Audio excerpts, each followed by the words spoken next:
We pay homage to the Blessed One, the Compassionate One, the Gautama Supreme Buddha. Sadhu, sadhu. We also pay homage to our teacher, Lopuswami Nohanse, who gives us all these opportunities to learn the pure teachings of the Buddha and make powerful merits to our life, and also who teaches us the path to attain Nibbana. Sadhu.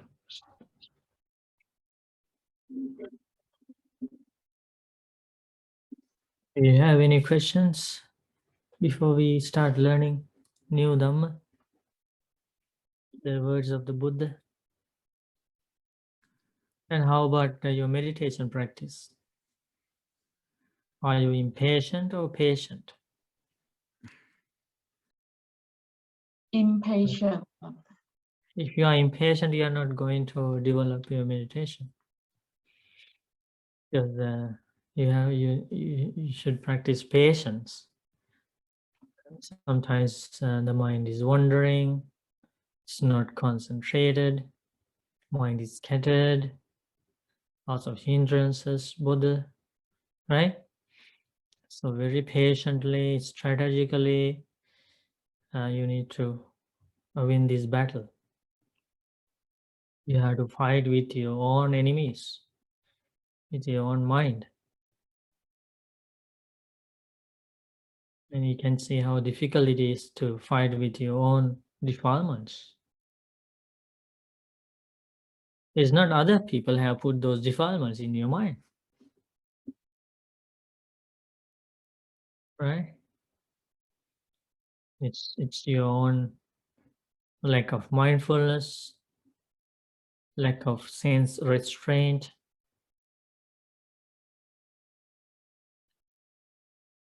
not guarding the sense faculties.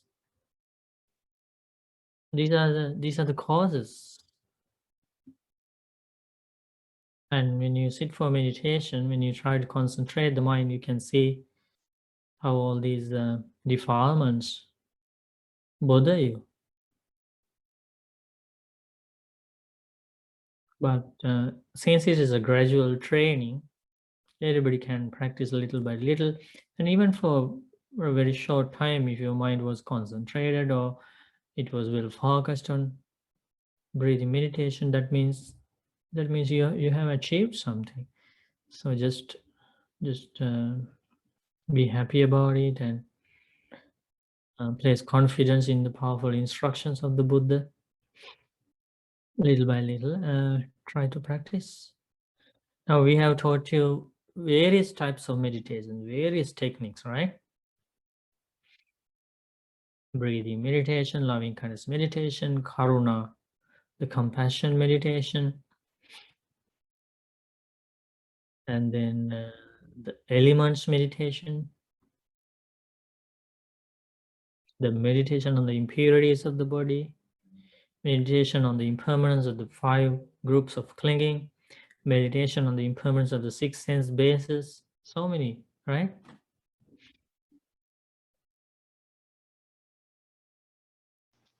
Do Yes, you have Bhante. any Thank question? you. Thank you, Bhante. Yeah, it's the powerful teachings of the Buddha, and everything is very clear and straightforward. All the instructions, you can always go back to the original discourses and check against them whether you are doing the right meditation, whether you are following the original instructions of the Buddha. So that's a powerful way of making sure that you are on the right path.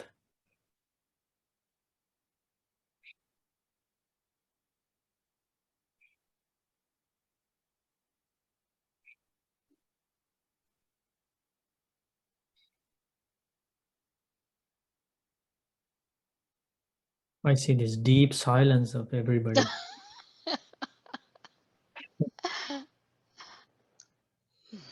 I feel like everybody has decided to become monks and nuns. And everybody's kind of detached from all the worldly pleasures and trying to find a way out, thinking about renunciation. Mhm. It's not easy. Mhm. It's not about being a monk or a nun, it's about the following the true path. It's true that the wholesome monk life or nun life definitely helps you follow the path and attain the results faster, Mhm. but still it should be a wholesome monk life or nun life, not just wearing the robe or shaving the hair. So let's learn about such a fortunate monk who lived in the time of the Buddha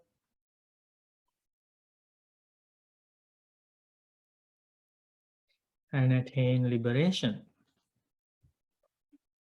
Can you guess the name of the Arahant Bhante? Sariputra. Uh, Galana. I think this Bhante was a student of Sariputta Bhante. Let's see. Ah, student. Oh, Sunīta.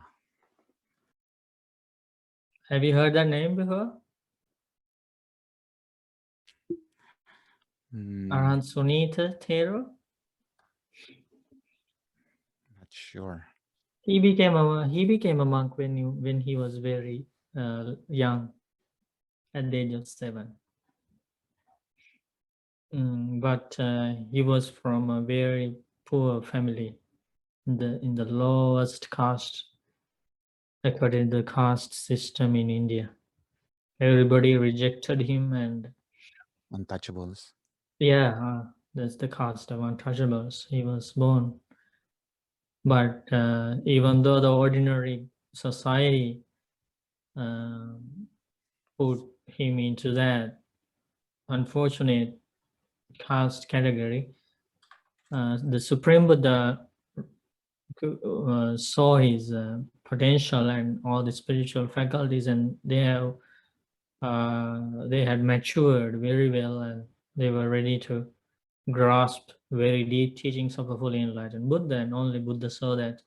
So out of limitless compassion, the Buddha helped him, and that was a unbelievable thing for everybody.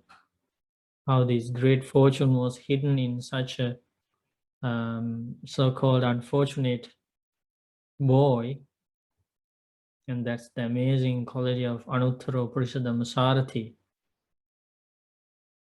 the unique teacher of training others or taming others. That's the quality of the Buddha, one of the qualities.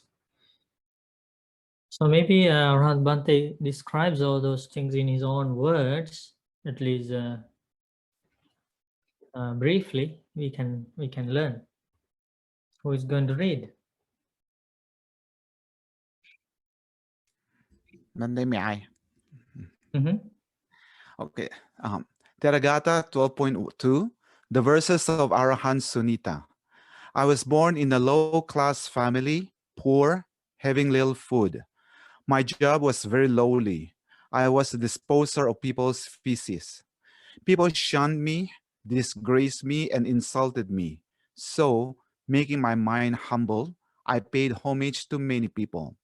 But I was extraordinarily fortunate. One day, I saw the great hero, the Buddha, entering the famous city of Rajagaha, surrounded by a large community of monks. I put down my rack of buckets of feces. I approached the Buddha to worship the sacred feet of the Blessed One. At that time, out of sympathy for me, the best of beings, the Supreme Buddha, stood still. I worshiped my great teacher's sacred feet. Then I stood up to one side. I begged to become a monk, the best life of all.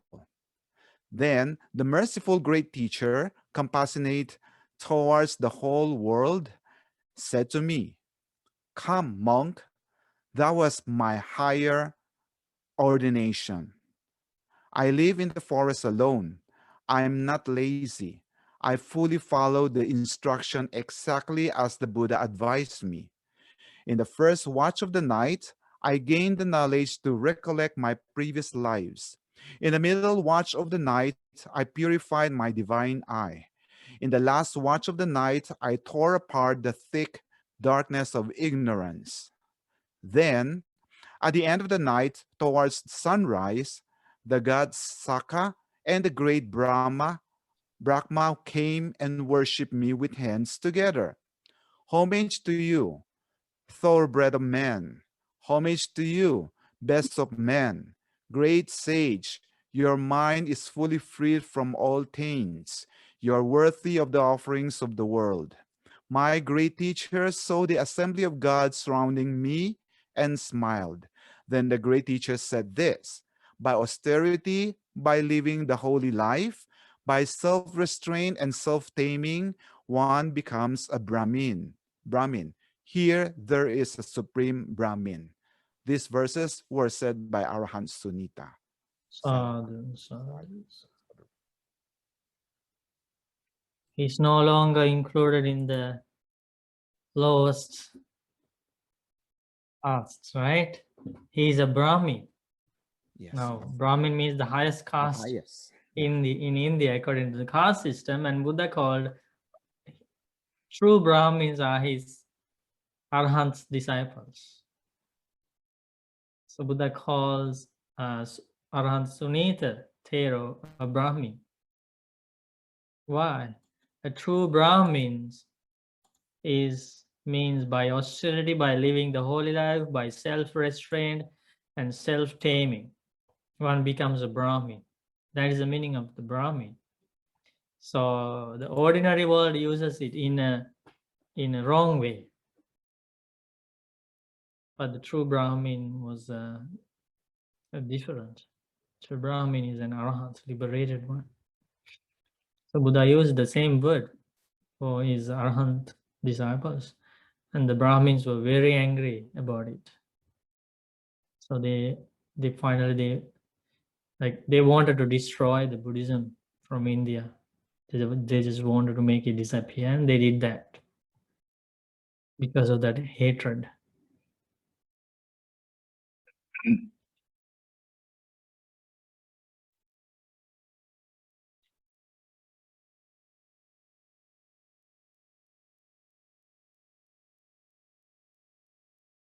And also in their Vedas, in their teachings, one of the main topics was that there is a permanent soul, right?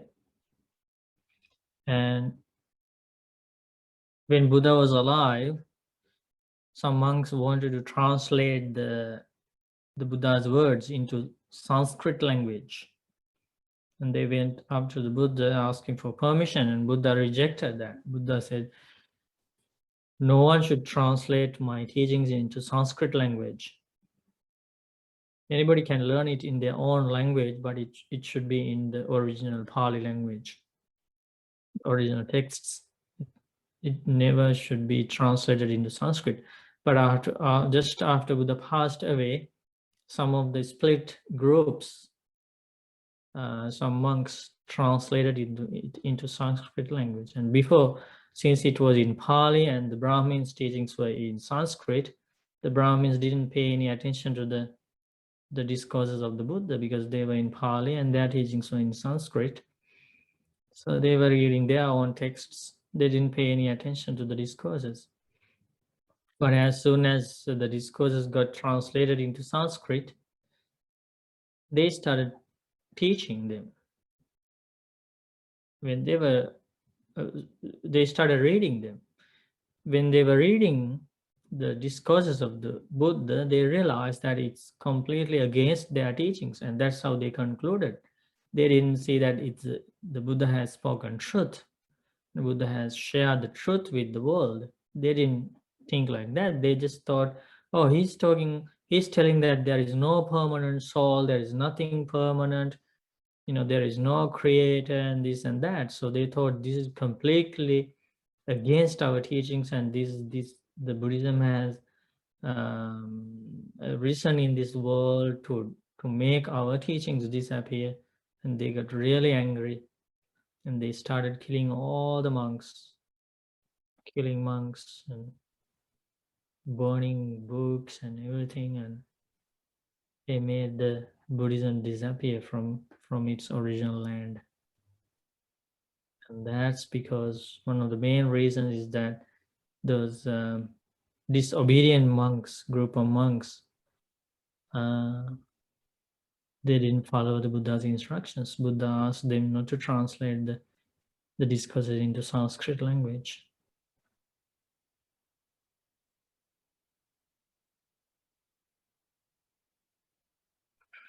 So they burned down all the monasteries, they killed all the monks, all the disciples of the Buddha, and made it disappear from the land of its origin.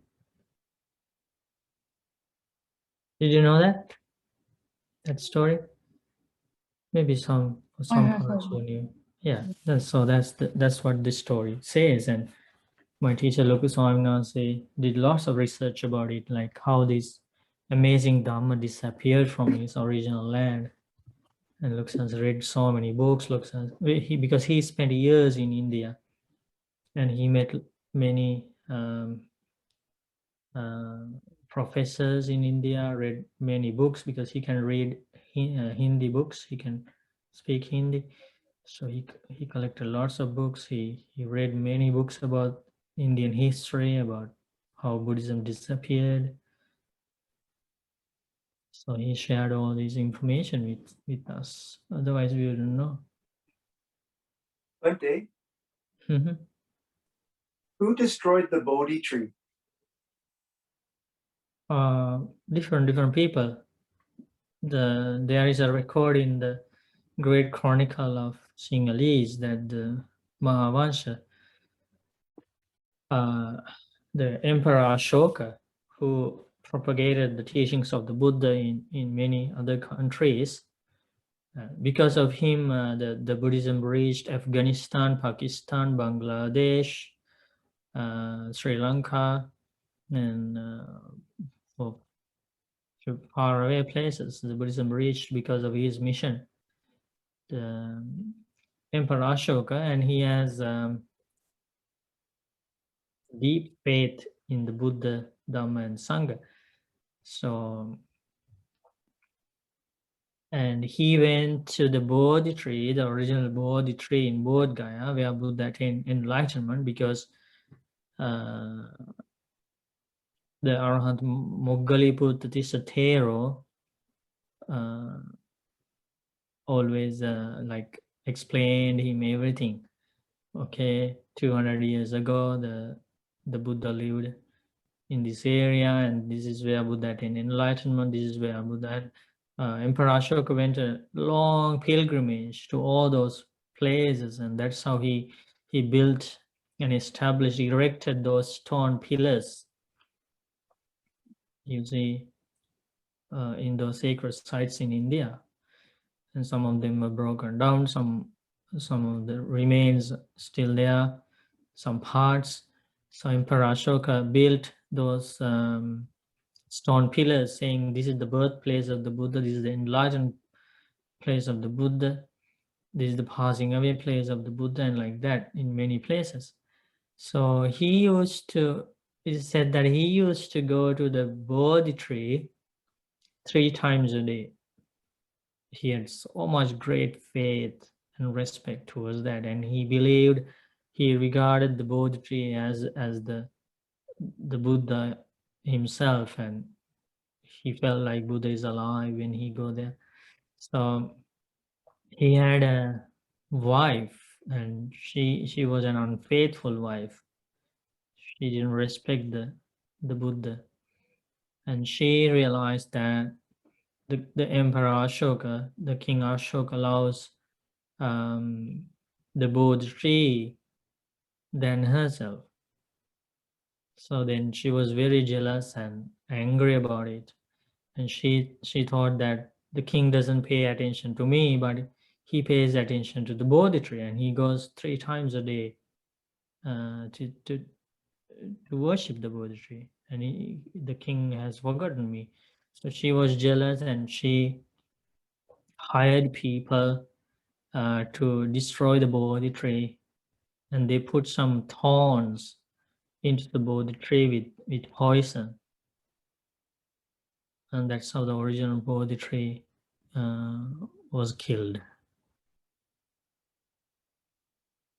And then later, I think a branch of it was planted there, because when before the Bodhi tree got killed, the southern branch of it was sent to Sri Lanka, and still it's in Sri Lanka, in Anuradhapura. So basically the main Bodhi tree is in Sri Lanka now. And what you see in India, the Bodh Gaya is a later one, planted later. Okay, Ray? Good. Ante, there's one line in the sutta. It says, "I purified my divine eye." Can you say something about that a little more? Yeah, divine eye or Bachaku is as explained by the Buddha as the special ability, special knowledge to see heavenly world, to see hells, to see ghostly beings, and to see basically how beings are reborn according to their actions, karma, how beings die according to their actions, according to their karma. And because we can't see these things with our ordinary eye, and Buddha discovered this amazing path, which consists of practicing basically jhanas. So once the mind is concentrated to the fourth jhana, there's a very advanced level of concentration, and the mind is very well concentrated, unified, and when the mind has reached the fourth jhana, the Buddha realized that the practitioner can direct that concentrated mind to gain Bachaku, divine eye, and Buddha says, which surpasses the human eye. That means the things we cannot see with the ordinary eye can be seen with this divine eye. And that's a knowledge, like the knowledge to see past lives. This is a knowledge to see karma, how karma follows beings, how beings are reborn according to their karma, how they die according to their karma. So with that knowledge, that person can see, who has the divine eye can see that.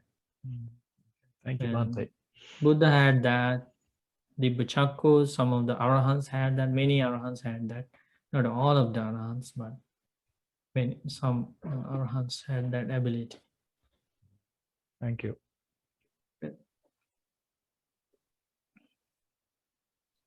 Bhante, may I ask you a question? Mhm.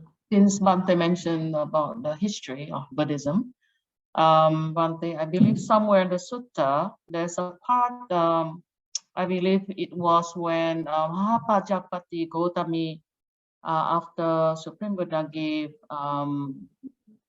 Ordination? yes, gave the ordination, and then I think Supreme Buddha said this to Arahant Bhante that if there wasn't any Bhikkhuni Sangha, then the pure Dhamma will last for 1,000 years. But correct me if I'm wrong, Bhante. But since there's a Bhikkhuni Sangha, so then the pure Dhamma will only last for 500 years. So, Bhante, how can we understand about this?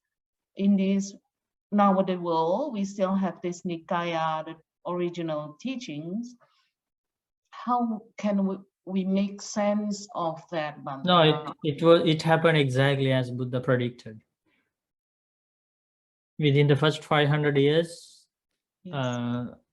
the results of practicing the path was very, you can say, there were so many Arahants, there were so many disciples who attained the stages of enlightenment within the first 500 years.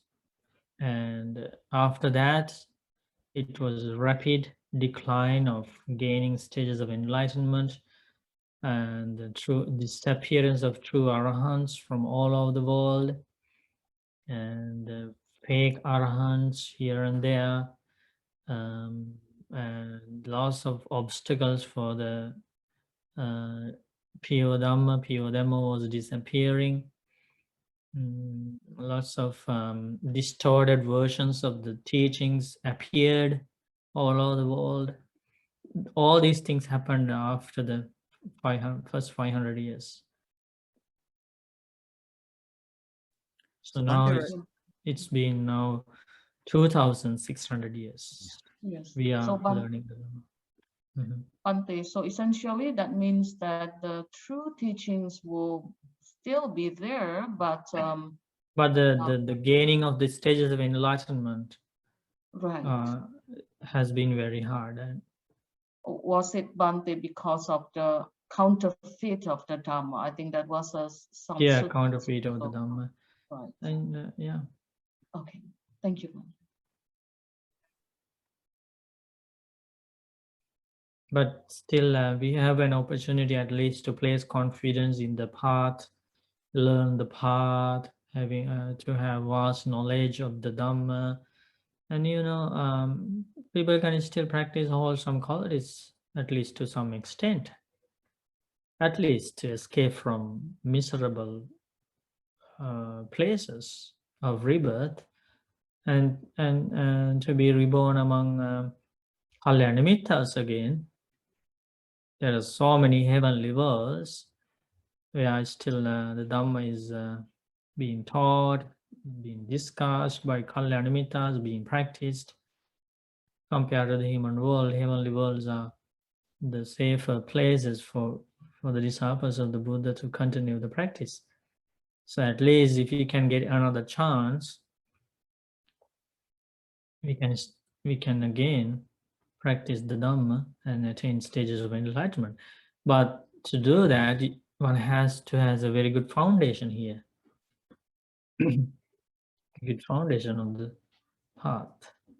That's to gain faith in the enlightenment of the Buddha, practicing precepts, virtue, gaining Dhamma knowledge, sutta, practicing generosity, chaga, and practicing investigation, the wise consideration, contemplation on the teachings, panya.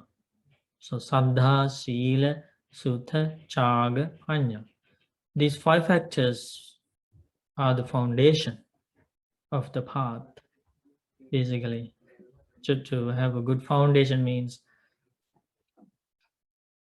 developing these 5 qualities in this life.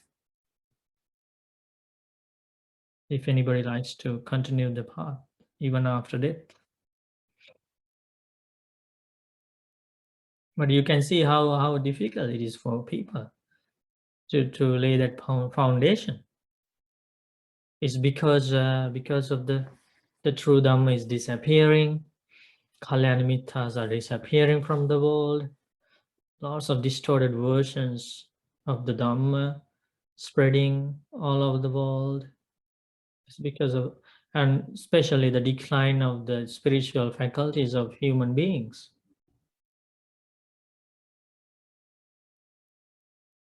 It's about declining of all the good qualities and increasing all the unwholesome qualities. That's where the world is heading.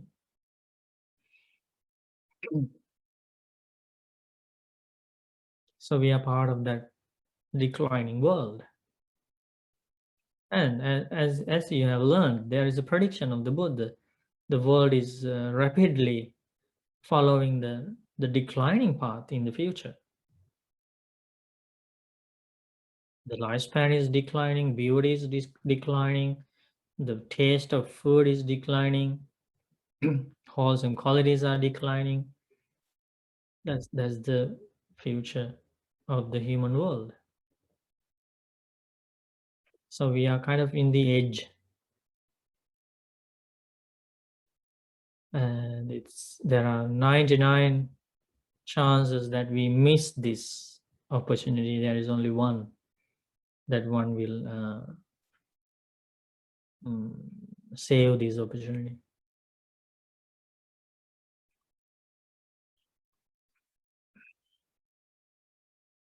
I feel like this is my last chance to Bhante. Not only yours, everybody's lost. So Bhante, is there a, what do you call this? Something like an inflection point at the real bottom wherein there is it will pivot to, start coming back again? That happens after a long time. That means after the that that happens when the next Buddha Or Maitreya Buddha comes. comes. Yeah, but it takes a long time. But the destruction, Will be the long. global war happens before that. Oh, okay. Yeah, according to the prediction of the Buddha. I also read, Bhante, that the Maitreya Buddha, if he comes during that time, it's kind of different because I was reading and it says that the height, I mean, will be very, very tall, okay, and also the lifespan of Maitreya Buddha at the time would be in tens and thousands of years. Yes, How 80,000. come we become long? I mean, the lifespan. So right now we are shortening That's our. a cycle, It's a cycle again. Okay. because it's a cycle.